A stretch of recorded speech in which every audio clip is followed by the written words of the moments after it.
You're now tuned in to Global Impact, the podcast that covers subjects relevant to today's society.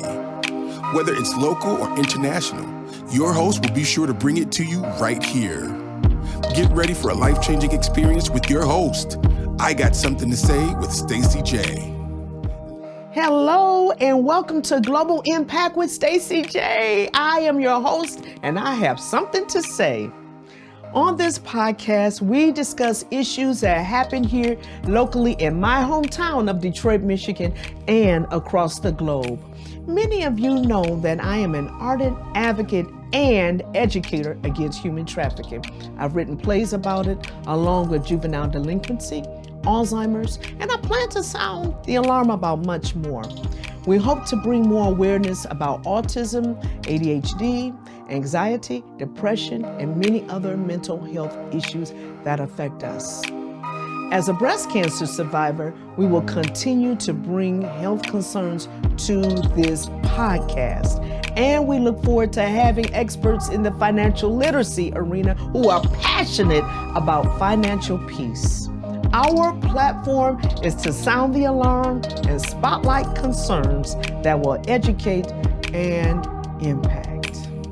Listen up, everybody, come and gather around. Let's listen to the hottest podcast in town. It's the Global Impact with your girl, Stacey J. It's covering all the topics, not gossip, no way. Cause she got something to say, yeah. Says she got something to say, Stacey J.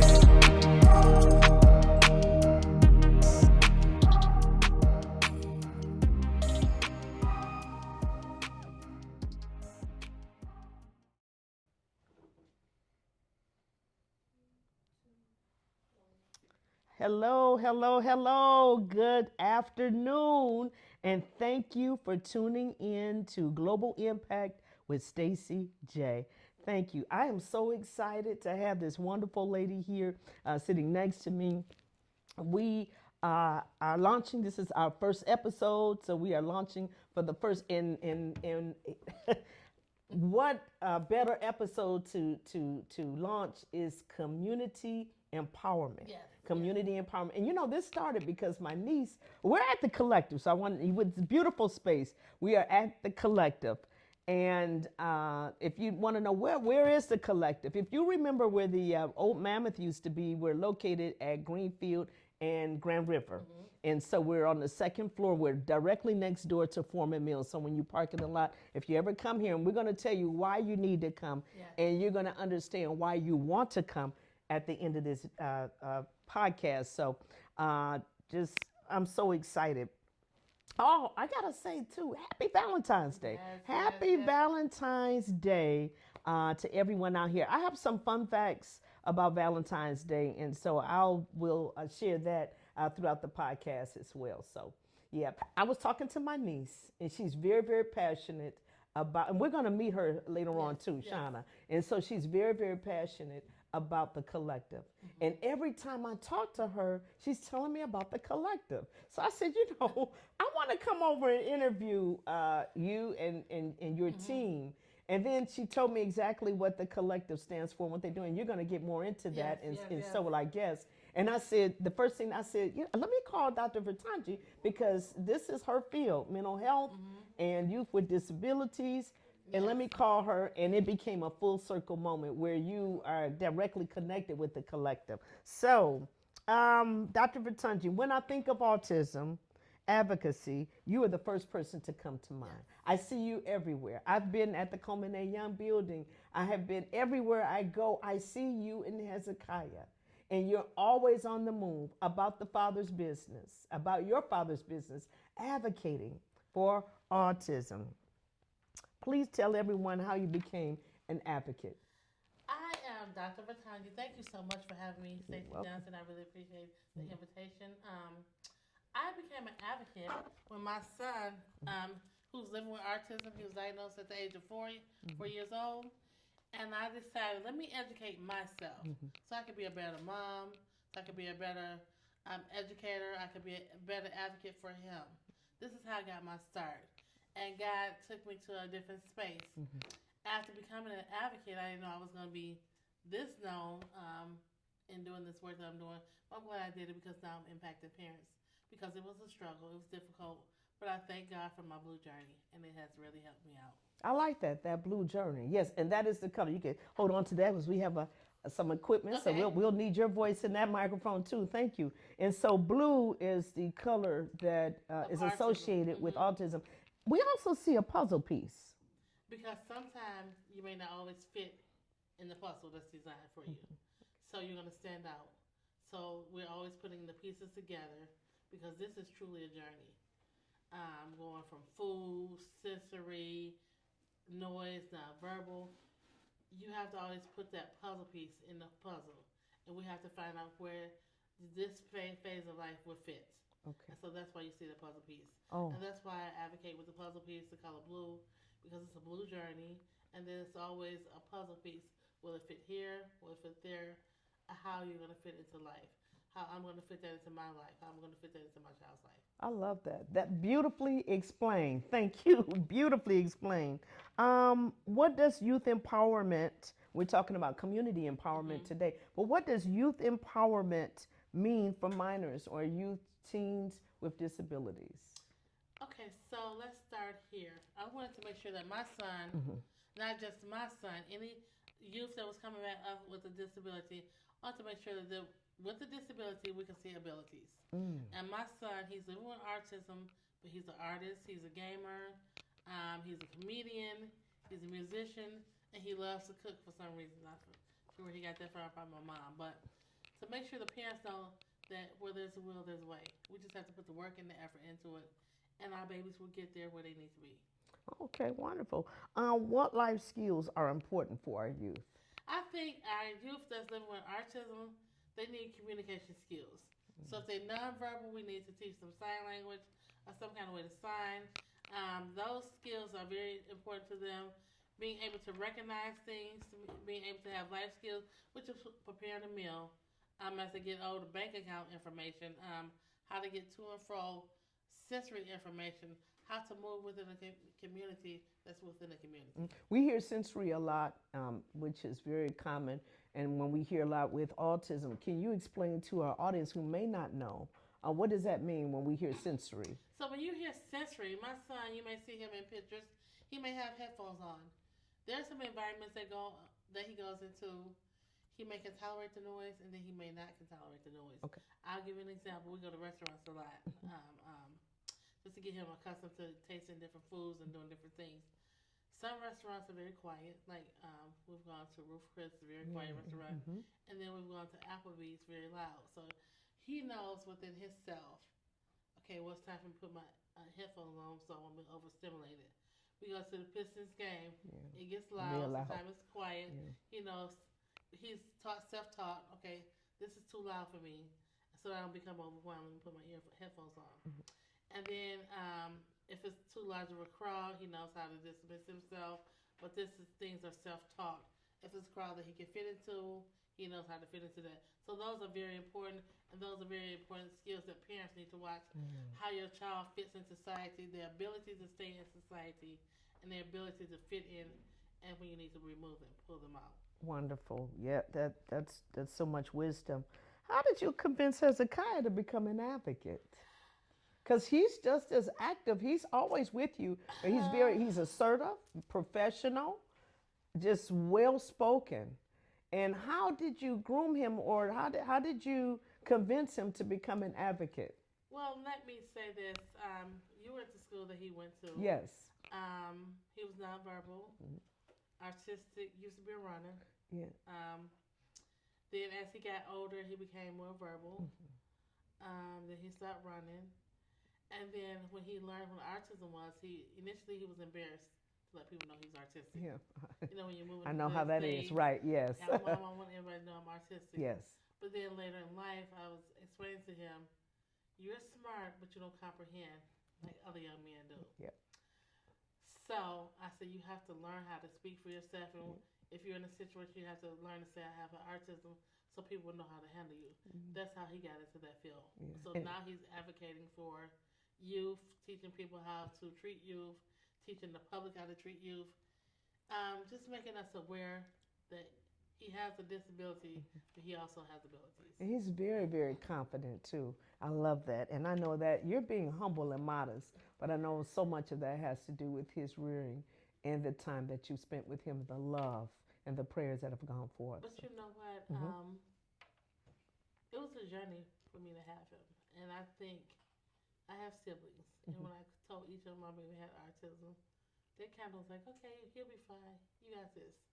But when they were telling me I'll be fine, I didn't see that. hmm All I saw is my child is different.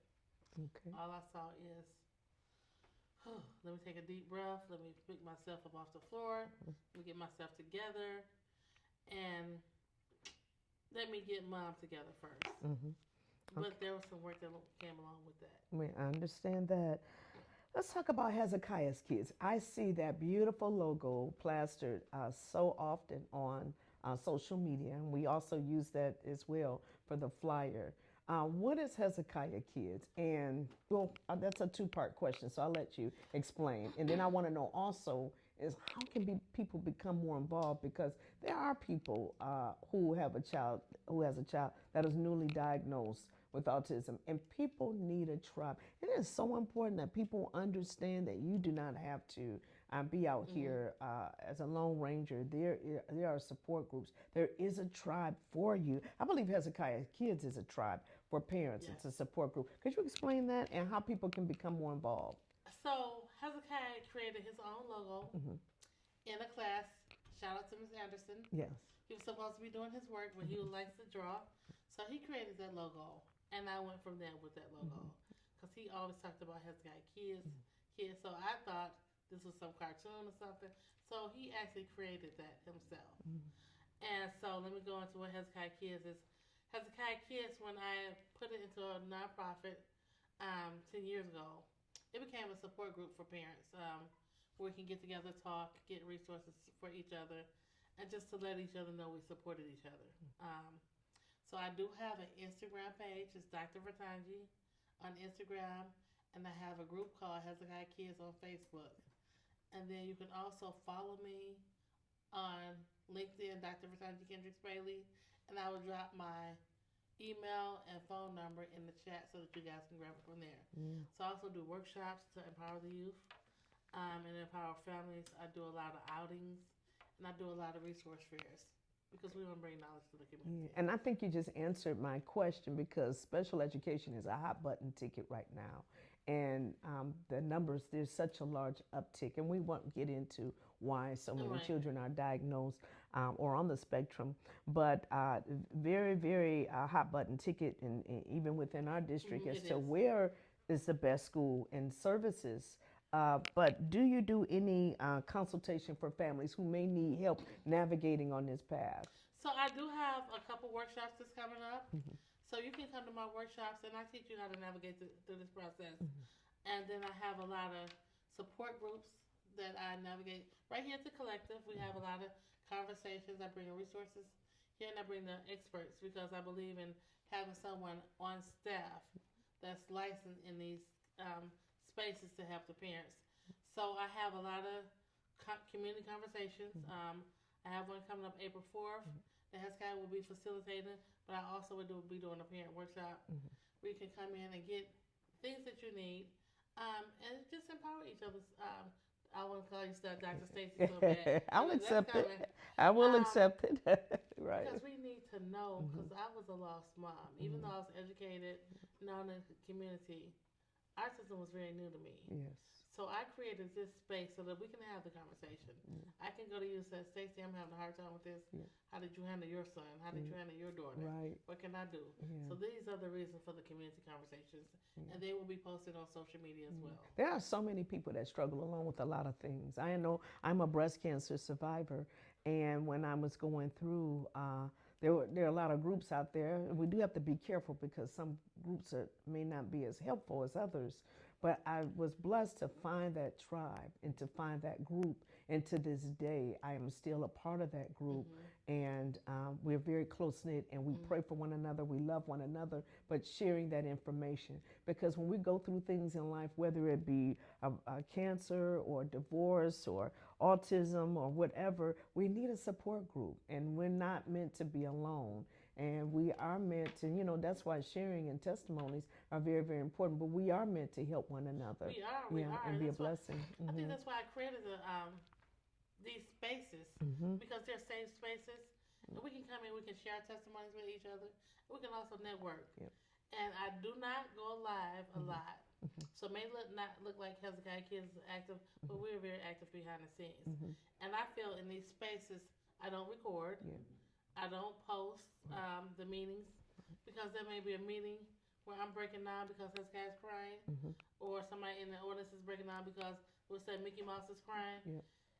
We don't want to make anybody vulnerable, Right. or make anybody feel uncomfortable. Yeah, we're going to talk about that in a minute. There's a video, but we're going to talk about that in one moment.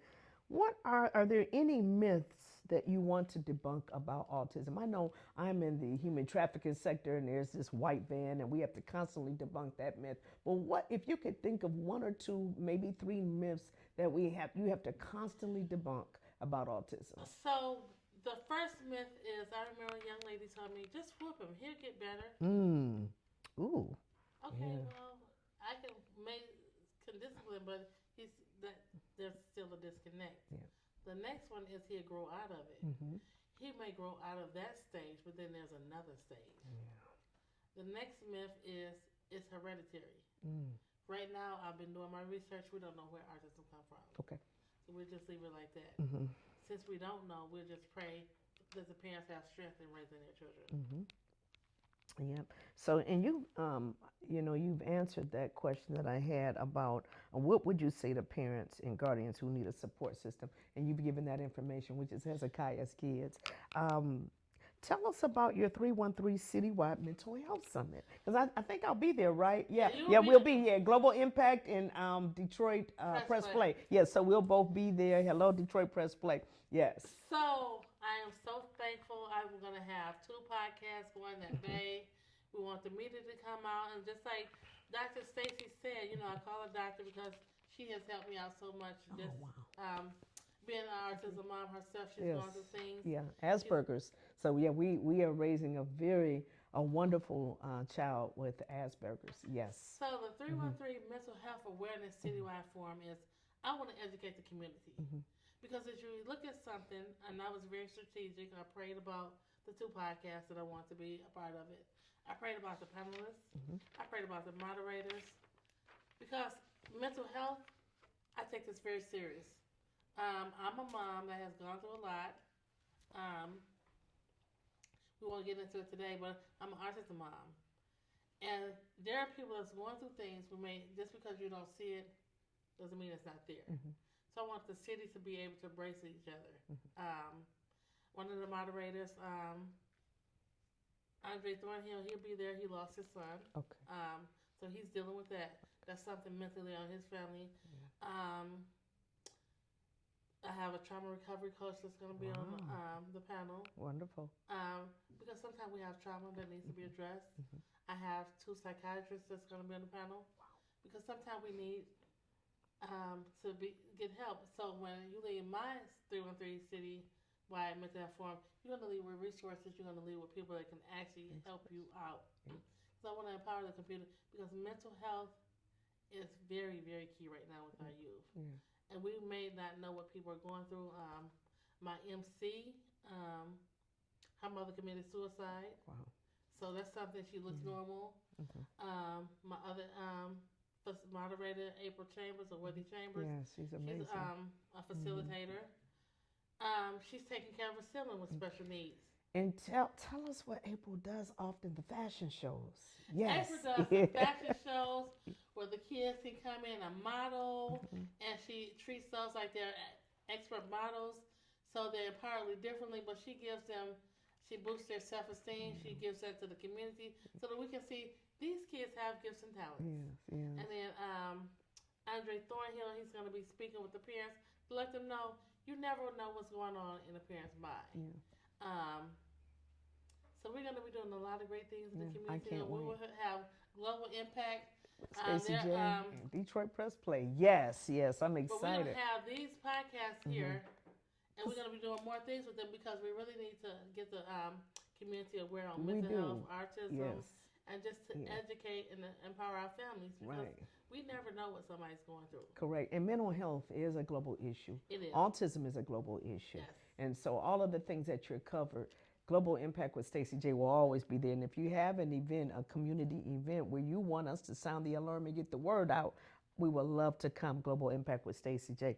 So before we close, I saw a video that you posted on Facebook about a young man attacking his mother. And it wasn't a very violent. You can tell it was somewhat of a docile. And she had, I forgot what she had in her hand, a frying pan or something. He was having a meltdown. He was having a meltdown. This has been shared. Unfortunately, people have made fun, which I don't think it's appropriate. But it went viral. We do know it went viral. Tell us, because when you share things, it is for learning and for education. And I know you're in the you are an educator and you're in that field. So I know your heart, and I know that it was to shed light on autism and meltdowns and what it's like to be in the parents' shoes. Can you expound on that? So let me say this first, and we talk about the mental health issues. Yeah. You never know what the parents are going through when they're dropping their kids off. So I shared that as an educational moment. That mom right there was struggling at that moment. Yeah. She was calling for help from her child. Yeah. I take this very serious. I take this very to heart. Not everyone has a support system. So I was sharing that because we have to give people grace. We have to give people grace. We have to know that that mom had her own challenges in life. She was a single mom trying to take care of these kids. Yeah. So I share this because sometimes when you're dealing with kids that have autism, Asperger's, any other disability, they may stem, they may get emotional, they may become violent. We have to make sure that we're not setting them off. We may have to find common mechanism. So I share that for education. I didn't share that to make fun of anybody. Right, exactly. I share that because I may have to go to Stacey. Stacey, I'm having this problem with Hezekiah. How did you handle your son? Yes. So we have to look at it as an educated moment. Yes. Her other son was able to get him calm. Yes. But then we have to think about it. Yes. That baby also, he was a normal child. Yes. So he's not getting able to fulfill his purpose. And let me tell you why I say that. Because he's so busy helping his brother who has autism and his mom who has autism. You met my son, Zachariah Hezekiah. Zachariah was the poster child for the city of Detroit. He's DAPSAP kid, building better men. Remember when he graduated? He's in college now. He's in college. Yeah. But one day he told me, he said, Mom, you spend a lot of time with Hezekiah. Yes. And I had to think about that. I remember on Fridays, we always had a movie night because their dad worked afternoons. So one day he came downstairs and he said, Mom, Hezekiah played with all these toys. Asked me to take him down so he could play with them. And now you and him are sitting on this couch quietly waiting for me to get the room clean so that we can start the movie. He said, Mom, there's nothing wrong with Hezekiah's hands. He played with those toys just like I did. He wanted them. He said, so he can help me clean up. I said, well, he had autism. He said, Mom, you're enabling him to be disabled. Oh, that's a said, so aha moment right there. Right. He said, Mom, he has the ability. The mouth of babes. I said, he has autism. He said, but Mama, when you was in the kitchen cooking, he was asking, Zach, I want to play with that.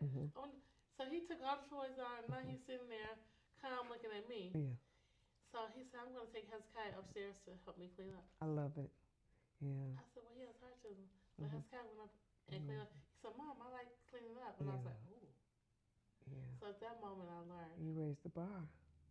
Let me step the bar up. But then I also learned at that moment, I'm so busy catering to Hezekiah. To Zachariah, I dropped the ball on him. Wow. So I shared that video to show two things. It wasn't that the mom dropped the ball.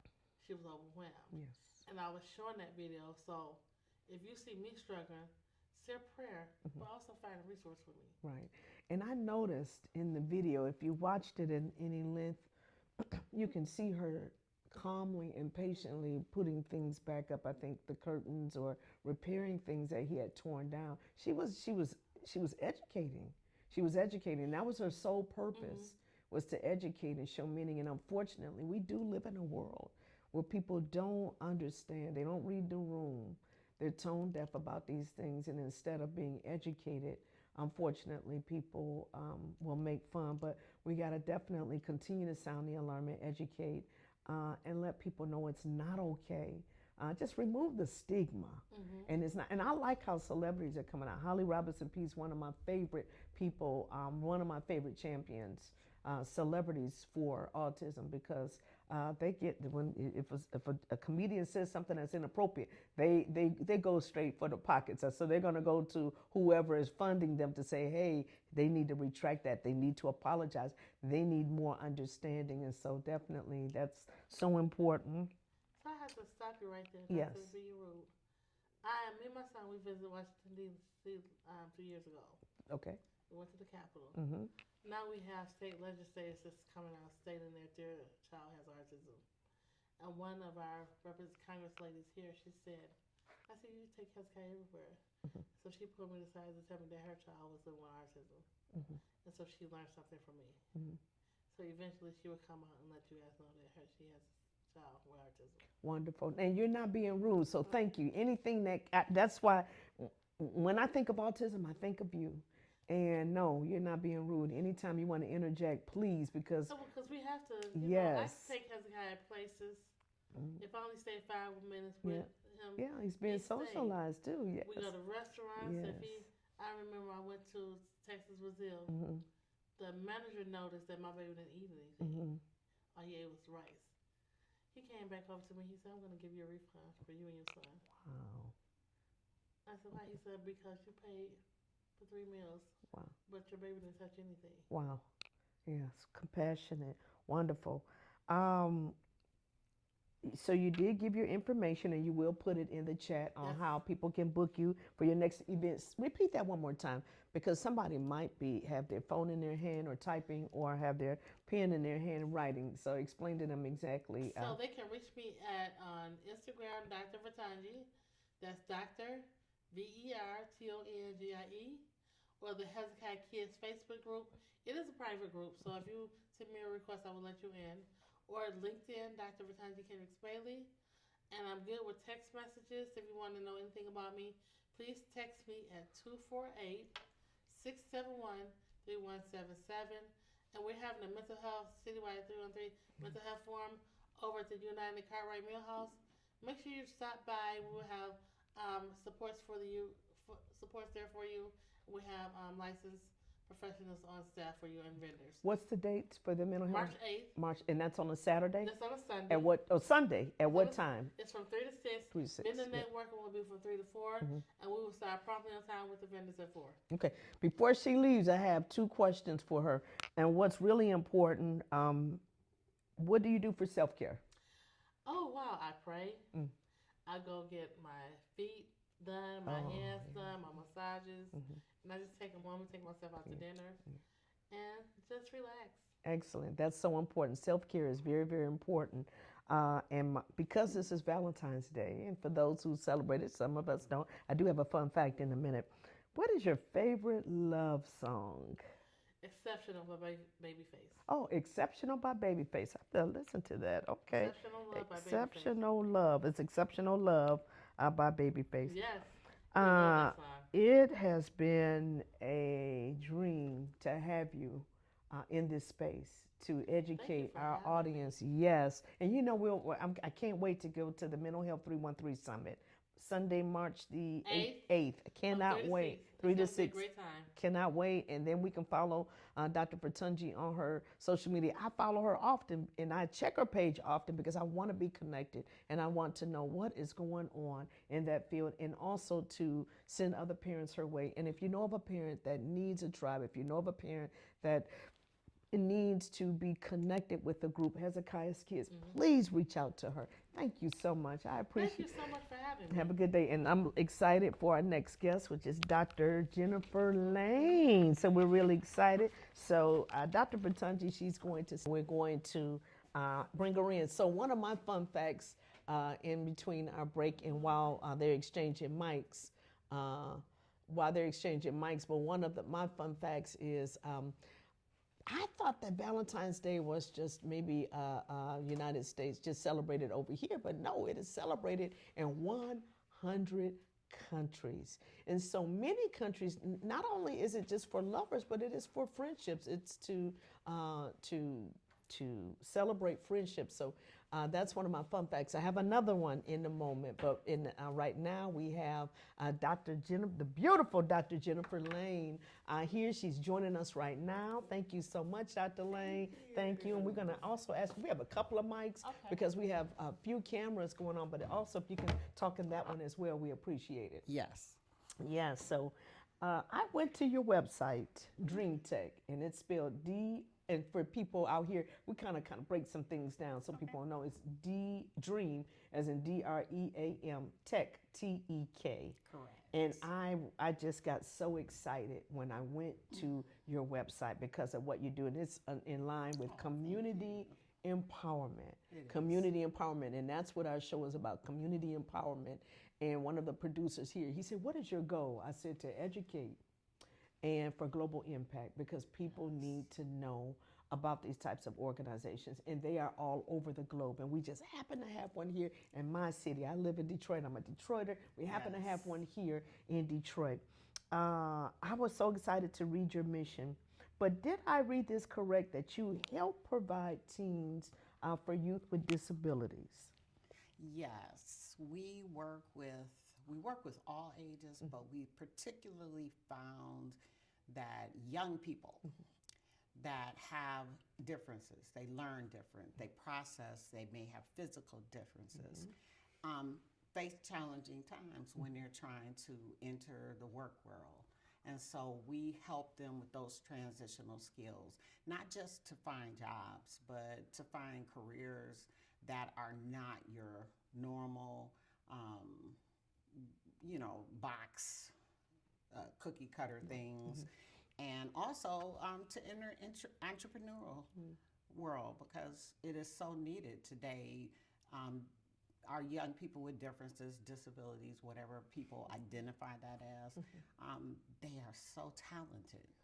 And if we find those talents, it is so invaluable to our society. So that's what we help them do. Awesome. Now, you kind of hit on age a little bit, but what age group? Because for people out here that are watching this podcast, what age group could they, because I know we're going to give some information so they can reach out to you. Right. But what age group are we looking at? Well, we've typically been funded for 14 through 26. Okay. However, it has kind of broadened out where we also deal with young people who are 12 and up, as far as taking them through anything transitional as it relates to getting ready to join society, helping them navigate, helping the teachers, helping the students, helping the parents, give them whatever that extra is so that they're successful. I don't want them to be, oh, they made it. No, I want you to be successful. I want you to be the top of whatever it is you aspire to do. That's our job, to help you be that kind of successful. Oh, that's fantastic. Yeah. And you mentioned earlier too, so it's not just mental, anyone with maybe a mental health or maybe someone on the spectrum, but with physical. So your program can also accommodate someone who may be visually impaired, or someone that may be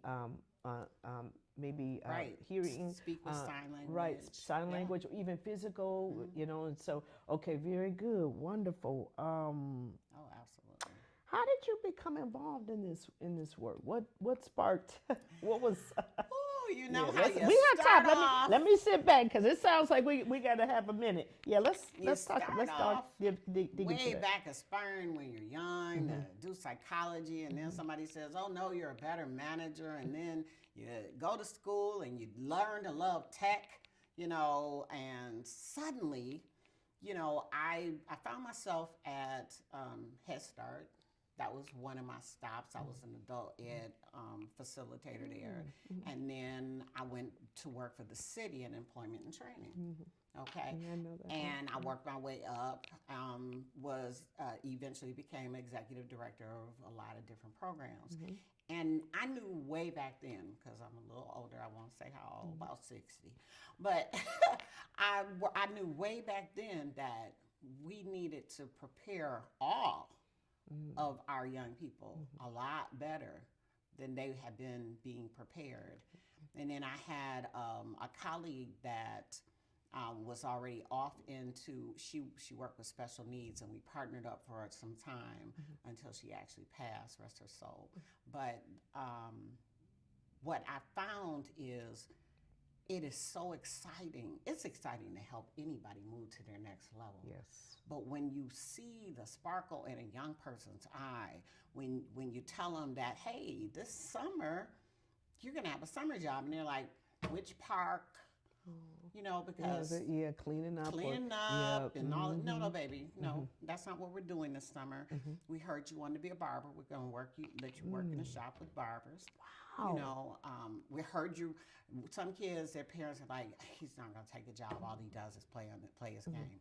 Well, how about we give him a job where he works, where he builds games, or how about we give him, an opportunity to work and bake. And how about we give them an opportunity to do robotics, do 3D things? We are thinking outside of the box for our children who they're put in a box aside. Yes. Oh, well, we were going to let them do that. No, we're not going to let you do anything. We're going to storm in here. We're going to take this space. Yes. We've got small business owners and large alike that give them the opportunity. And that kind of thing, after it's almost like something. It's like a glass of wine. You start drinking the Kool-Aid, and you're like, these young people are amazing. Yes. And so you get hooked. Yes. And I mean, it's very hard to walk away from a young person who, when you see that light in their eyes, and they're so good at what they're lit up about. Yes, God has given them a special gifting. Right. Yes. And if God has given the gift to me to be able to help them, then I would be remiss in not doing that. So, over the years, I've found that it gives great pleasure, and not just to help them. When I introduce them to an employer or to a community organization, and the employer is like, oh my goodness, we got to work. Did you see? They were so, this is the best I've ever, it's something, it makes you feel good. Yes. So I get to make very rewarding. everyone in the circle feel good. And the parent is like, oh, thank God. Yes. The whole family, very, very, very rewarding. Yes. Because I'm blown away when you begin to explain some of those, the jobs. And again, it's not cleaning up in a park or nothing wrong. We're not discounting because that. all jobs have right, cleaning, exactly. But something where it. they can be utilized and learn a great skill set. Literacy counseling, I did see that. Can you explain to us what is literacy counseling? So literacy counseling, people would think, it's to see, what grade level they're at, what competence. No, literacy counseling, the way we do it, is kind of an assessment. A lot of times, we've been told, well, this young person, because they're nonverbal, or this young person, because they tend to be more assertive and need more structure, more quiet, their math is too low for them to do robotics. Their math is too this. And so what we do is we judge their literacy. We find out what they enjoy. And then we work from there to judge just how competent they can be. Because a lot of abstract things tend to take away from a young person's ability. They don't see abstracts. If I ask you, how what an acre is, you might be able to quote how big an acre is, but if I told you to walk it, if you've never walked it, you just can't. And a lot of young people who are already facing challenges, that's where they run into. Okay. But if I tell them to develop they want to make this figurine on a 3D, and what we have to do is we have to see how tall it is and short it is. Suddenly, they can do this. That's math. Yes. That's geometry. Yes. That's everything that you said they weren't literate at. Yes. But I took time. We took time. So a lot of our focus is we take the math out of the math and we just give them something they want to do. Yeah. It's awesome, Dr. Lane. Yes. Awesome. So I know you offer summer jobs, but what type of training or internships do they get during the school year? Okay, so Or is there anything available during there the school is year? Dream Tech, now called Dream Tech or Dream Tech Youth Inc. We service approximately 400 young people a year. Nice group. Okay, Yes. we service in Detroit, down Western Wayne, Macomb. We service. We probably have people that have touched about 30 or 40 schools where we go in and we do 1 hour classes with young people, and we do job exploration. We do job readiness because they have to be prepared for the summer job. While we're going to introduce you to something you may enjoy, you've got to be ready for that situation. So how are you ready? They don't do resumes anymore, y'all. We didn't got old. They have portfolios. Right. You know, they have to have their web pages right, and they have to have this. It's a different world. And so what we do is we prepare them for the world that they're going into. And so that's job readiness. Then we do post-secondary because, let's be honest, when you leave school, you've got to go somewhere else. So we're in the classrooms with the young people, and we're helping young people understand how to transition. Now, it doesn't take away. I tell people all the time, I have a twin. And when we went to school, I was the brilliant one. He was the one at his grades. My mother just cried when he graduated. And I said, but I graduated a year early. She was like, yeah, I'm just glad he did. But now he is extremely successful in life. You know, that can't be the determining factor, that grade that you may have left high school with. But a lot of our young people, especially if they learn differently, that's it for them. And so if that's it for them, what do we do? We're releasing you into society. What are we releasing you to? So what we do is we find opportunities for them to get higher education, but not necessarily a traditional college. They might take EMT training. We might put them in as a dialysis tech. We might send them and let them work in computers, building, and robotics, and all kinds of things. We found companies and training opportunities that said we're going to give you hands-on and see how you do. I love that. Okay. I love this. So those are the things we introduce them to in school while they're in school. So by the time they get to summer, they kind of know, wow, I think I really like this whole idea of sewing. I think I can sew. I think I can repurpose furniture. I'd like to try those. So we then we either have the employers or we identify employers and say, hey, here's what we do. Here's our young people. Let me explain my child's needs, because these are our babies. My child. When I say my child, I mean ours. Yes. All right. And so that's how we get to the summer job. You think outside the box, Dr. Lane. I love it. This is. I'm hoping that we can get you back on again. So my question, I also saw where you help people with housing insecurities. Transitional youth, seasoned and migrant workers, and formerly incarcerated people who are re-entering back into society. Very, very important. I love your work. This is being, I believe, the hands and feet of Jesus Christ, and so this is beautiful work that you do. You know, this podcast is definitely big on that.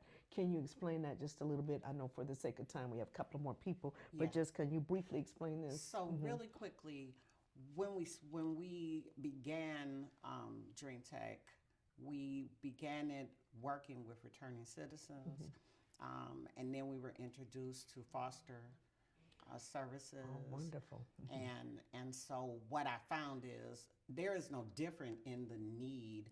It's just different in the delivery. And I tire of people who want to say, well, this is a different group. No, it's the same group. They got barriers to overcome, and our job is to help them overcome them. With some of the laws that have passed, we should easily be able to get past a lot of the employment things. And what we can't get past, we have to show them we have to help them get the skills so they can become entrepreneurs, so they can become self-sufficient, and that those dollars can be documented so that they are also contributing. We're not trying to hide the money, we're just trying to get it done. So we are referred a lot of young and older people who are returning citizens, who seasonal workers, everybody. I don't know if you know that now. Pretty much. They're not going to this work economy, you long. right? Yeah, it's a little different, right? Yeah. So you have to kind of look at it that way. We also work multilingually, and so you've got communities that get shut out of a lot of things or locked into a lot of things because of the languages that are their first language. So all of those things are things that require additional support, and we have lots of people on board, lots of people that structure with us. Dr. Missy, who is I don't know if you met her yet, and Dr. Vitanji, we work very closely together. So we have a lot of support that help us navigate, not just for the young people, but their parents, their family members, and those people in the community that have been referred to us that are returning citizens. And we kind of plug them into where we can best help them, but we don't leave them. We're here to work This is with them. amazing. I would love to maybe at a later date come and interview some of the participants in the program, because people need to know what you're doing, and we need to I'm not saying that they don't, but we just want to just constantly get that out there that So if they this is amazing to me. if they want to come to something on March the 19th here in this facility, the Grand Collective, River in Grand River, Greenfield, 15400 on the second floor, there's going to be a huge fair where we invite 20, 30 schools. There'll be about 300, 400 young people coming. Wow. Pistons are going to be giving giveaways. We normally have Ryan Hilliard from Channel 4 Weather, and they come, and we have supportive people, and we do hands-on with the young people. So the building is full of those people who are serving them, those people who work with them, and it's going to be an exciting time. It gives everybody an opportunity to kind of meet, greet, and see what comes next. Oh, I can't wait. What's the name of that day? That is our post-secondary hands-on fair. Okay, wow. And what day is that on? And that is on a Thursday. On a Thursday. And it's from 10 to 2. Okay, and you have the date? That is on the 19th of March. Oh, March 19th. Yes. How can interested viewers, how can they contact you? How can they? So they can reach out to info@dreamtechyouth.com. Okay, and that Dream Tech is Dream, DREAM, Tech, TEK. So info@dreamtechyouth.com. Very good. Or they can look our Facebook page up on Dream Tech Youth. Oh, very good. Yes. And before we go, I have a couple of questions. This is Valentine's Day. Yes, and I don't have one, but okay. That's okay. Yeah. What is your favorite love song? So right now in this phase of my life, I guess it's NDRE. I Am Ready for Love. Yes, a beautiful song. I am ready for love. Yeah. Okay, don't get me to singing. Better you than me, trust me. Dr. Lane, because you do a lot of heavy lifting for a population that is vulnerable. You do some heavy work. We do. Yeah. And you do the work of the Lord. What is your self-care like? How do you take care of yourself? What is your self-care? I love the water. I travel a lot. I love that. And I love my lions. I am forever a Lions fan.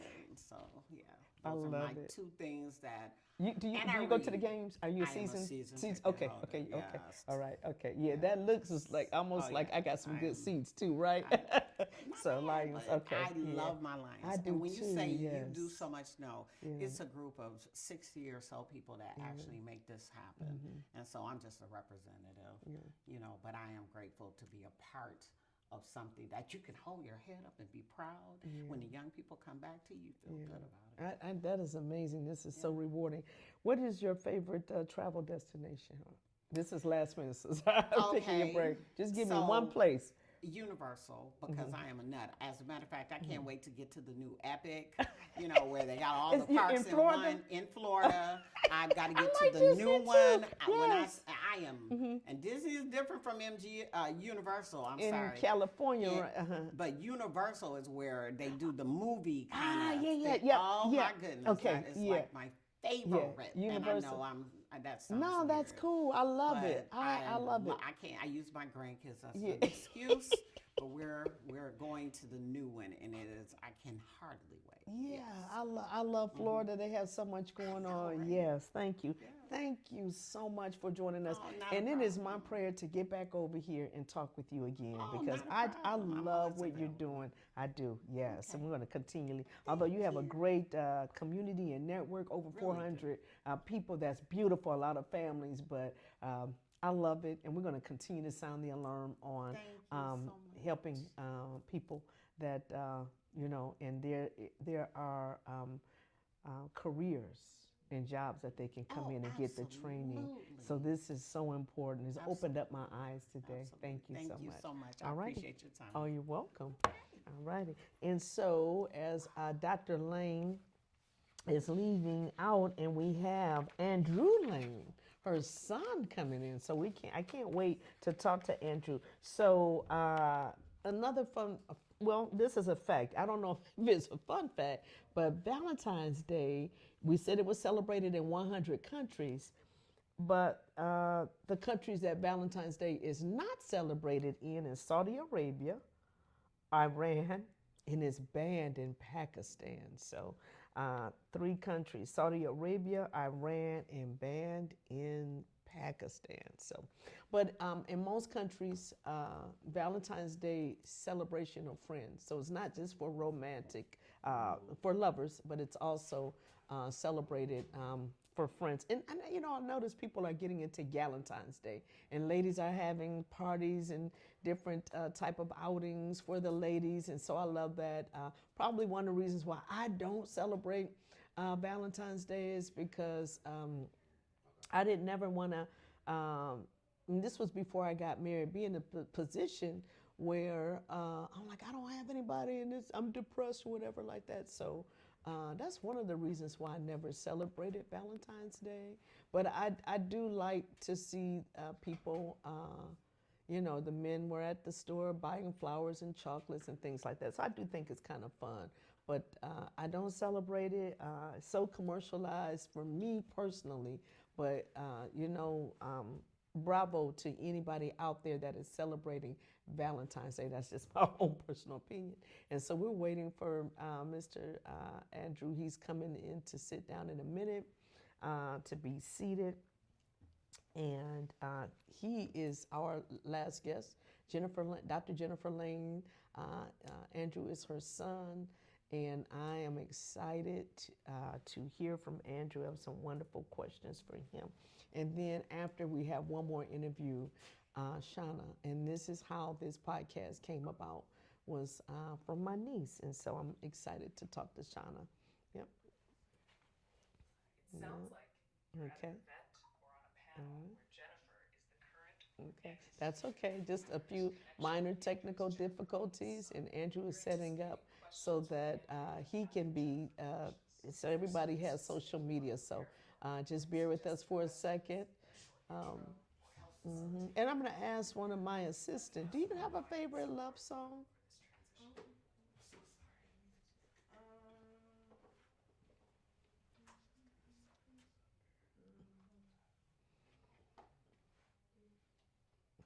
Okay. And she's looking up her favorite love song. That's my daughter, is my assistant. She is my right hand. I don't know what I would do. Did you find it? Okay. A couple of favorites by Cassette Machine. It was, what's the name of it? A couple of favorites by Cassette Machine. Yes, I love that. Yes, it's beautiful. And I don't know what I would do without my daughter. So she's my assistant and she's learning some things. And we have an amazing producer here. Josh. Josh is amazing. Definitely. And Josh has someone assisting him as well. And so if you saw the amount of lighting and cameras in this room, you would be, this is amazing. So really professional. Andrew, so good to sit here and talk with you. I see you have your Lions hat on. Oh, yeah. And Always. I see you have your brand, which I'm glad, the Collective. Do you go to the games with your mom? Absolutely. Absolutely. We Lions fans here. Okay, I like Bring it. up no other team. Yep. We might have some problems. Okay. Yeah, you know, I can't say I was salty, but I am a true Lions fan. I am. And then, you know, when we didn't make it to the playoffs, I went on to root for my husband. It's Still a Nation. So I did root for Still a Nation. Only after, don't kick me out the building yet. Only after the Lions didn't. And then, when the Steelers lost, then I rooted for my dad's favorite team. He was a Chicago Bears man. He said, I'm a Chicago Bears man. And so when the Bears didn't make it, then I was like, you know what, in Super Bowl, other than Bad Bunny, Super Bowl just wasn't, you know. But those are my three teams in order. But Lions is my number one. I will say, growing up, it was kind of good to see the Super Bowl with the Patriots. It just took me back because when I was younger, that's what you saw. Yep. You saw the Patriots in the Super Bowl. Do you remember the Patriots and the Bears? Yes. Oh, you remember that one? Yes. That's when the refrigerator, the fridge was paying. The fridge. So I'm yes. telling my age. Yeah. Yeah, Okay. okay. Yep. The fridge. Yes. okay. Yes. Wow. So yep, we just interviewed your mom, Dr. Jennifer Lane. It is, you know, it's very refreshing to see a mother and son work close together. Yes, ma'am. Very, very refreshing. What did you learn from your mom about serving a vulnerable population? Like at what age? Did you start observing, learning, paying attention? And then I want to know when was your heart touched to get into the same line of work? So, you know, my mom was the type of mother that took us wherever she went. So she was working, we were with her. Albeit running up all day printer paper and all of that, but we were there. So, you know, we were behind the scenes on a lot of the things she did. My earliest memory is her working with the adult population, helping them to gain GEDs. It's right on the east side at the Matrix Center. It was a late night thing. So she picked us up from school, take us to get some McDonald's, and then we went over to the Matrix Center. In their basement, they had an adult education room, and she gave us 3 computers. Me and my 2 sisters gave us 3 computers that we could use, and that was our own little world. And back then, we were just like, oh, mom's working, you know. And there were, you know, times like that. You know, from then I was about 8, 9 years old. Wow, very young. From then all the way up into my adulthood, she always kept us right there while she was doing the work. And I didn't realize how intentional it was until I got older, because I like to say that I am my own man. So I had the family business to get into. I always had that option, but I went into the corporate world. I was like, I'm gonna go climb this ladder. I'm gonna put this suit on, wear this tie, you know, and I did that. I did that for a while, and I realized that, you know, building business for other people is just not as rewarding as it is building it for your own family. So my mom actually pulled me to the side and she said, you could do the same thing for me, and you'd be helping our family and helping our community. And I was like, okay, I'll try it. And I tried it. And I loved it. I met a young man, Nicholas Baker. I met him, and he changed my view on everything. Nicholas was an autistic youth. He's a grown man now, but he is a very good game developer. He's graduated Lawrence Tech now, so shout out to him. Yes, he is. And it changed my perspective on a lot of things to know that, with a bit of guidance and love, because it takes love, and you have to actually care about what you're doing, that you can motivate someone, and not just Nicholas, all of the people I work with, to do more than what they thought they were capable of. Wonderful. How did the collective come about? So fast forward, I was doing some project management for Dream Tech, my mother's company, and I was looking for sites for our summer internship program. I was a part of a cohort, Detroit Equity Action Lab, and I want to say young man, but he's not a young man. Baba Blair Anderson walks into one of our cohorts, and he's like, "Yeah, we have these 3D printers and all of these things." And he was talking, and in front of all of us, we're there talking about equity in Detroit. So after the lab, he was still there, and I grabbed him. I said, "Hey, I want to come look at this stuff. I have some youth that would be interested in that." Took me over there to look at it, and my partner, Ashiki Ajamu, was there. And we met, and come to find out, he does similar things that I do. So we started our partnership there, and we worked at we had some interns work at about 3 of his sites. And one day, one of his sites was upstairs in this building. And one day I came in to check on my interns, make sure they were being treated right. He pulled me to the side. He said, "Brother Drew, I have an opportunity for you." And he talks exactly like that. It's very thoughtful when he speaks. "What opportunity for you? You want to come downstairs with me?" And at that point, there were no lights in the building. There was a bunch of trash and junk and all that stuff. He said, "You strike me as a visionary, so I want to show you something." He came down here, and he showed me everything, and I was just at awe. He said, with the work that you guys do with the special needs population and the work that I do in the community, we could really do something big here. And ever since then, we've been locked in. Wonderful. Yeah. What can people expect when they come to the collective? Well, first thing you can expect is fun. We're a very fun group here, very close-knit. Everyone knows everybody. Everybody helps everybody. The collective isn't just a name. It's who we are. It's what we do. Everything is a collective action. So if we're having a food drive, all of the tenants are giving out food. If we're doing a AI summit, all of the tenants are in the summit helping the kids. So you can expect to always have someone there, having your back. Love that. A village, a tribe. Very good. I saw something on your website or on your page. It says inclusive workforce ecosystems. Explain that to us and our viewers. Yes. What does that mean? So an inclusive workforce is a workforce that first does not discriminate, okay? Because like I said, we work with the superheroes, the special needs population. But the inclusive workforce ecosystem says that, hey, you can come into the workforce, this workforce, and you may say, "Hey, you know what? I don't know if I want to do game development." All right, we're not going to say, "Well, you signed up for this." We're going to say, "Well, what do you like?" We're going to figure out what you like, and we're going to put you somewhere where you can grow. Because what you learn with our youth and adults is that if they like something, they'll excel at it. If they're interested, we're not here to tell you what to do. We're here to find what you like and help you grow in it. I love that. Yeah.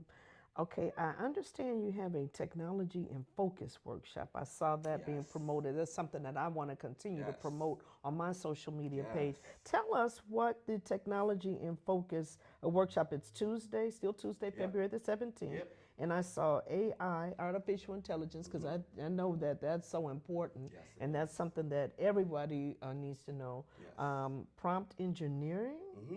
cloud computing, Mm-hmm. programming languages, and cybersecurity. Yes. So this is actually our second workshop with a very close friend of mine and mentor, Duran Warren. He is the chair of the Meaningful Power Association. He's from Detroit, but he's based out of DC right now. He is a engineer for Cisco, the big tech firm. So he comes back quarterly to give free events to enlighten and educate the children and youth in the community. This workshop is going to be about AI, mostly AI, but all the other things, all of the emerging technology fields, so that we can bridge that gap, right? Tech is one of those things that, you know, if you don't learn it while you're young, then you'll get behind and it could keep you from better employment. Yes, very, very important. And so Tuesday, February the 17th. Yes. And how do people register, or can they just walk in?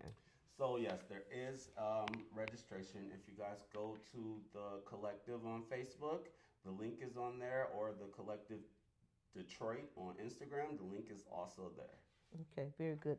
And so they can sign up and register and sign up for this wonderful. And is this all day, or is this just All day. All day. And okay. we're going to be feeding everyone. Oh, wonderful. Yes, okay. Chef Mark from More Than Brunch in Detroit is going to be catering the event. And if you've ever been to More Than Brunch, you know it is amazing. The last event, the kids, the adults, everyone loved the food. You said modern brunch? More Than Brunch. Oh, more than brunch. Do Yes. they have a brick and mortar? Or? Yes, they're over on East Warren. Okay, so I'm Yes. writing that down. More than Brunch. brunch. I'm going to give them a shout out, definitely. Yeah, and a visit. Yep. And it's on the east side. Okay, Yep. I'll find it. Very good. Thank you.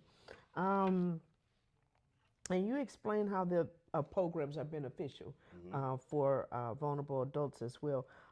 Explain to our viewers what types of hands-on learning our young people can expect from your organization. Now we talked about that workshop, but Yes. okay. Yes, absolutely. So I want to talk about something we recently finished is our Craft Works workshop. So inside of this workshop, you can learn to make your own T-shirt, and you can leave with a T-shirt. You can learn to laser engrave wood, 3D print. There's also I don't know that I'm not the person that runs it, but there's a DTF for your shirts. So all of your printing needs, we've made that a workshop where kids can not only learn, kids, adults as well, and seniors can not only learn but also leave with something. So you'll go in, we won't be telling you, or you won't be sitting in front of a whiteboard and we're talking to you.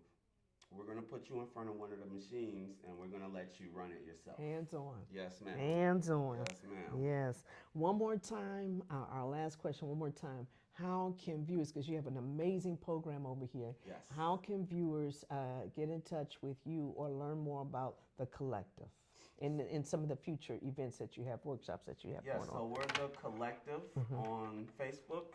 Look for our is logo. Wendy. Yep. Look for our logo. We're the Collective Detroit on Instagram and on TikTok. And most of our events are posted through social media because we're working with the youth. Yeah. We found that that's the easiest way to catch them. So if you want to find us on Facebook at The Collective, Instagram and TikTok, The Collective Detroit.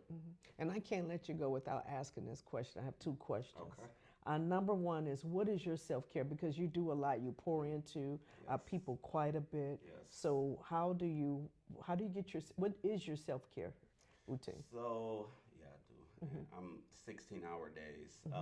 But I'm usually up around 4 a.m. and I get my jog on. Okay. Yeah, I have to have a run in the morning, and then when I get home, I have a personal steam room that I get in for about an hour to decompress so that I can actually sleep. so I can get back up and run and then come back here. That's amazing. You Yes. hear that he jogs, he's a runner, and that's great for stress relief. Yes. And also the steam room, and I didn't think about that because now they have portable steam Yeah, rooms. yep. You can buy that very affordable. Yes, But this yes. is maybe a good way to help us with blood pressures and Yeah, it other kind of is, things it that we're is. going through. So a personal steam room where you can decompress and get back up and be rejuvenated the yes, next day. So a yes. lot of great benefits. Yes, So ma'am. we thank you, and of course I can't let you go. It's Valentine's Day. What is your favorite love song? Put them on the spot. I would have to say Two Occasions by Deal. Oh, that's an old school. You went Oh, old school with us, oh, okay? That's Yeah. that's where the greatest music was made. It was 80s and 90s. Yes, I yes. totally agree. True love songs. Yes. Now, Andrew, I know this is not going to be the last day that I see you, and No. I know I will see you again. And definitely, we would love for how Global Impact with Stacey J can be of service to the collective. I love what you're doing. This is my jam right here. I love what you're doing. We want to be at your events, hopefully podcasting. And so if you don't have a team or whatever, but just let us in the room. Oh, But absolutely. we would love to come and hang out with y'all, especially this summer, because I just want to see the kids at work. And so I love what you do. It's amazing, and it's Godsend. And so thank you again for Thank you coming so on. We much. appreciate you. We appreciate Yes, you. and so we have one more guest coming in, and this young lady is how all of this happened. She was a person that spurred everything. So this is how it happened. And her name is Shauna Shannon.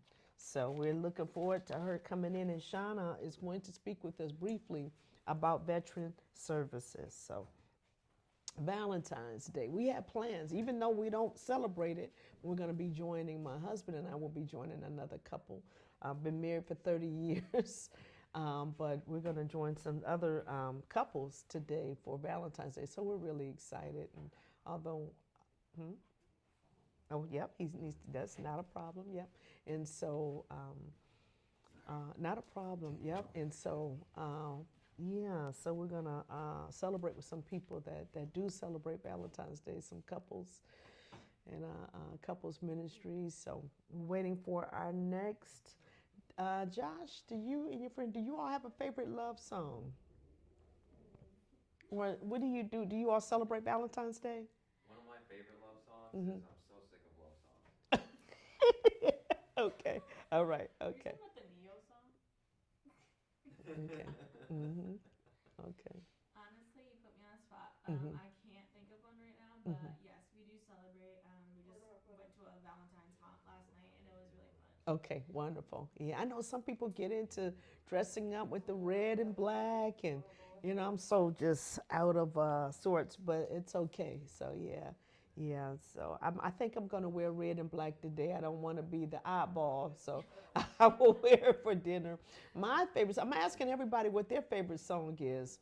My favorite love song is "Adore" by Prince. So that is my favorite love song, romantic song. That's on my playlist. And yeah, I like Anniversary too by Tony. So that's a real popular one. So I just remembered one of my favorites, Like a Tattoo by Sade. That's one of my favorites. what's the name of it? Like a Tattoo. Like a Tattoo. And you know what? I love Sade. I love Sade. Like a Tattoo.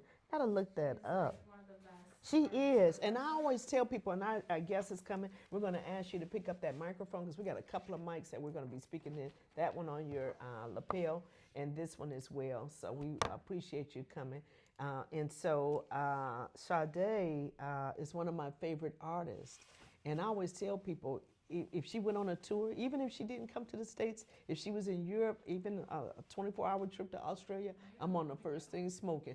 I have never seen her in concert, so I can't wait to, I hope she goes on tour. We're not recording yet, are we? Yes, we are recording and we are live. And so you're fine. How are you today?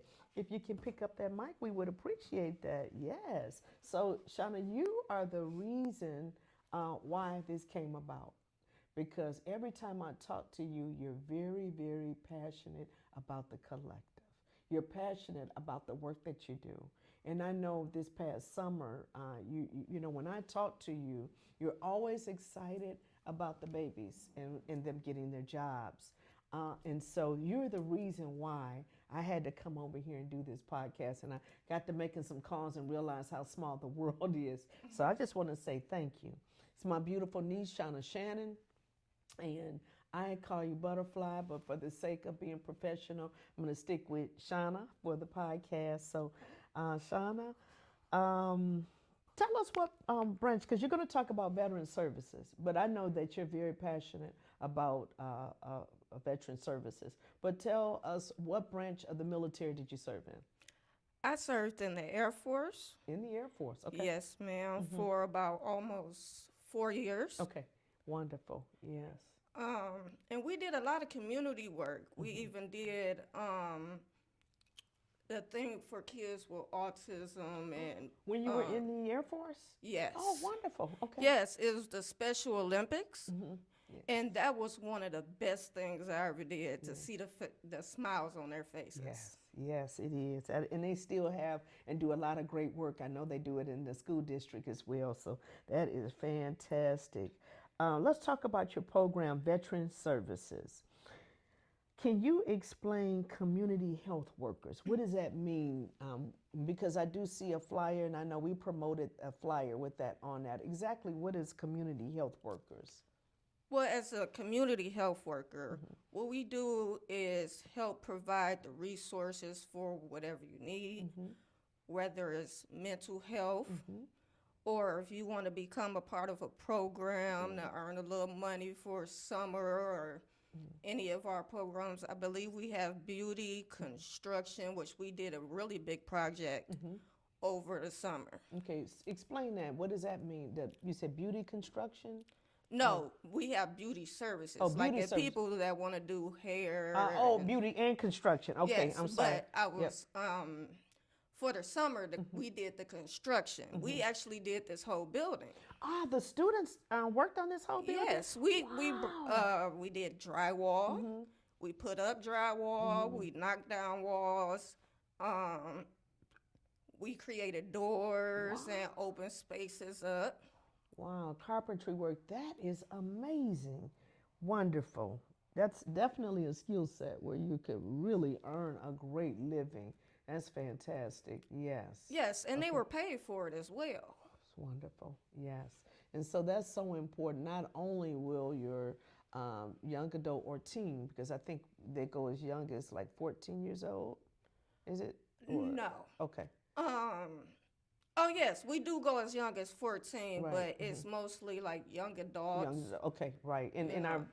and so I'm sorry, I didn't mean, I hope I didn't confuse you. But yeah, wonderful skill set. So that's carpentry. So people can learn these skills and make a really good living for themselves and be paid for it. So it's not just it's not volunteer. And it's also learning the trade. Okay. So veteran services, they offer mental health services as well for veterans? Yes, as you know, most veterans go through PTSD. Yeah. Can you explain what PTSD? I know what it is, but just explain that to people. Look into that camera. Explain what is PTSD. PTSD is post-traumatic stress disorder. So most people, when they come back from the military, they're dealing with a lot of mental health issues. So what we do is we provide them with the resources to get any medication, or if they want to do inpatient or outpatient, they can, do that as well. And yeah, that's pretty much, we just connect them with the right resources. I like that. Yeah, the right ones. I like that. Yeah, very good. that caters to their needs, because everybody else don't deal with PTSD the same. So Wonderful. I saw something that talked about food services. Do you know? Are you able to? Okay. And if not, we can. What kind of education or certifications do you offer? okay, And so this like is I for said, veterans. one of them. And they have to. Do they have to have their, like? Is it called DD 214, or do they have to have their paperwork when they come in and start working in the program to show proof that they were in the military? Well, that would be preferred. Okay. So we would know how long you were in right. and what are you able to do, Yeah, okay. you know, in case you got any disabilities. Okay. So, like I said earlier, we got the construction program. We're going to have beauty. They're going to have like the food services. I think they're going to be teaching them how to make, you know, simple food. Ah, okay. All right. So culinary arts. Okay. Yes. All right. Wonderful. Okay. Okay. So that's great. So we have several types of certifications, and for the beauty industry, hair and nails, so people can get certified, and then again, that's good viable income that people can use to support themselves as well. And that's also something that they can use after the program, because then they'll have a certification, and then they can further their education in that. Yeah. What are some, and I know that this is something that I'm just going to ask you kind of off the top of your head. What are some of the challenges that our veterans experience? What are some of them, other than PTSD? Is there another, like a common challenge? Can you shed some light on that? Yeah. One of the common challenges we have with veterans is homelessness. And they don't know the right resources to go to. Okay. Like, a few years ago, I was homeless. Okay. Thank you for being transparent as well. Yes. So I had to go down to the VA, and they put me in contact with the right people. And I still have contacts with them people, and they're helping me help others. Yes, wonderful. I love that. I love that. I love where you are and what God is doing in your life. And you are able to work back in how God brought you back in to serve the veteran, that population, because, you know, it's not like me telling somebody, hey, I know what you've been through, because I don't, but you do. And I love that. I love what you're doing.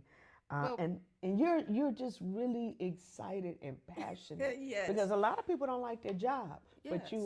you're very excited and passionate when you come here. Well, when I went through some of the hardships in my life, I met a lot of people that was way worse off than me. Yeah. And that just made me want to reach out and say, what can I do better to help my community? Yeah, wonderful. So when I was approached with this opportunity, of course I said yeah. You're the reason like, let's why. go. You are the reason why I'm here. You are the reason. Like, let's go. Yeah, Let's get this started, because yeah. I know a lot of people, it's a lot of homeless people that's out there holding signs and don't know that they got the resources. Yeah, they don't have to struggle. Exactly. And that the collective has this program here, a Yes. veteran services program. And I do notice, I saw on your flyer that you posted housing vouchers. Yes. Yes, could you Okay. explain that a little bit? Yes. Yes, I can. I can go a little bit of depth in that because I have also used that program before. Yes. So, what you would do is go to the VA housing center, and you would sign up. Especially if you're homeless, they would try to get you in there like that. Oh, okay. You know, go in there, sign up, tell them, you know, your problems or what you're looking for, and they would definitely help you. Because it only took me, like 2 months to get my voucher? Wow. Okay, and the voucher, is that like, if it's okay to explain, is that like a down payment for? No. What is that exactly? My first time getting a voucher, I didn't have to put anything down. I just had to sign up with my person. Okay. And actually, for the first year, my rent was free. And that really helps people to Yeah, save. to save. Yes. Yes, so you can really get. To get your feet on the ground. Yes, Yes. ma'am. Oh my! I did not. I'm thinking maybe a month or two, but I did not know it would be for a year. This is incredible. Yes, it And if is. you know of anybody that needs help, they are a veteran and they need help with housing services, because as my beautiful niece Shauna mentioned, that this is one of the struggles that a lot of our veterans are struggling with, is homelessness. But if you housing insecurity, I like to say. So if you know of any veterans that are struggling, please have them reach out to the collective, and they can go to the collective to Yes, to the website or to the website. We got a phone number, or you could just come to my office at the building, okay. and we can work out what we need to do. Yeah, and do you know the address here again by heart? I think that's it's where- 15400 Grand River. Right, and it's the old Mammoth. We're right next door With to the Foreman Foreman Mills, Mills. and we're on the second floor of the collective, Grand River and Greenfield. Greenfield. And that's the best way to tell people how to get here. Yep. And there's a big, huge, spacious lot You in the can't back. miss it. If Yeah. you go towards the Foreman Mill, our door is right next door. Right, exactly. On the second floor. Yeah, thank you so much, Butterfly. I just love you. Thank you. You're the reason why we're here, and I'm so proud of you. I am Thank extremely you. proud Thank of you. you. Glad to see you feeling better too. 2 questions before you go. Okay. Do you have a favorite love song? I do. Say it. Hold up, what is his name? It's I just had it when I walked over That's here. okay. Welcome to menopause. Okay. Welcome to menopause. I might need a sticky when I go to the refrigerator. Okay. If not, it'll come to your mind. What about your self-care? What do you? I know you want to. Let's tell them about your pets. Tell them about your pets, because your pets are your babies, your fur babies. And not all of them have fur. So is it okay to talk about your pets real quick? We can't talk about my pets. Real quick. Right now, I only have one. Aw. And that's my German Shepherd, which is my emotional support animal. Yes. And very important, do a lot of veterans have emotional support animals, or do you all promote, Yes, most of them do. Some of them have service animals. It's a difference. Emotional support keeps you, calm. And service animal is there for a service, like if you fall out or... okay, seizures or Yes. maybe visually impaired. Okay, Yeah. very good. Thank you. Yeah. Do you have your bearded dragon? You still? She actually just passed away like 2 months ago. I'm sorry. But she had a great life. She did. How long did she live for? I had her for about 7 Yeah, years. you had her for a long time. I was a little afraid. I told her I'm too afraid, because I know that little tail can whip you. But yes, thank you so much. Did you think about that love song? Did you? Do you know that song? That's okay. No, That's okay. no, It's going we to come just back. gonna And leave- so we what just she'll gonna do leave is it she'll alone. probably text me later. Hey, guys, man, I want to thank you guys for tuning in. Global Impact with Stacey J. And before we go off, I want to tell people like our Facebook page, Global Impact with Stacey J, and go to our YouTube page. This interview will be on that YouTube page in about another day or two. We want to thank. We're so grateful for our engineer, Josh. We're so grateful for him and his assistant and my assistant, Ms. Autumn. So we're so grateful for the people behind the scenes that are making this thing work. Follow us. We have another interview. I have an interview coming up very, very soon, but that won't air for a few days. But we have a powerful man on that will be I will be interviewing, and he's going to talk about his reentry back into society. I love these stories. So if you have a story that you want to share with us, very meaningful story or testimony that you want to share with us, and that is something that would that normally would occur globally, please give us reach out to us. You can reach out to me on my Facebook page or through my YouTube page. Thank you very, very much, and thank you so much for tuning in. Thank you again. I'm so glad you came in. Thank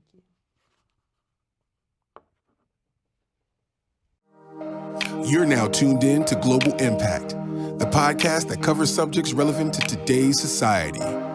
Whether it's local or international, your host will be sure to bring it to you right here. Get ready for a life-changing experience with your host. I Got Something to Say with Stacey J. Thank you for tuning in to Global Impact with Stacey J. Now, if you heard something that inspired you, or if you know someone who would benefit from this content, please tag and share this podcast on your social media. If you have questions or concerns for me or our guests, don't hesitate to comment or email me at globalimpactwithstacyj@gmail.com. And that's Stacy with the EY. You know what? You could be watching anything, but thank you for taking the time out to watch our podcast. Don't forget, follow us on Facebook, Instagram, TikTok, and YouTube. And again, that's Global Impact with Stacy J. Listen up, everybody, come and gather around. Let's listen to the hottest podcast in town. It's the Global Impact with your girl Stacy J. It's covering all the topics, not gossip, no way. Cause she got something to say, yeah. Says she got something to say, Stacy J.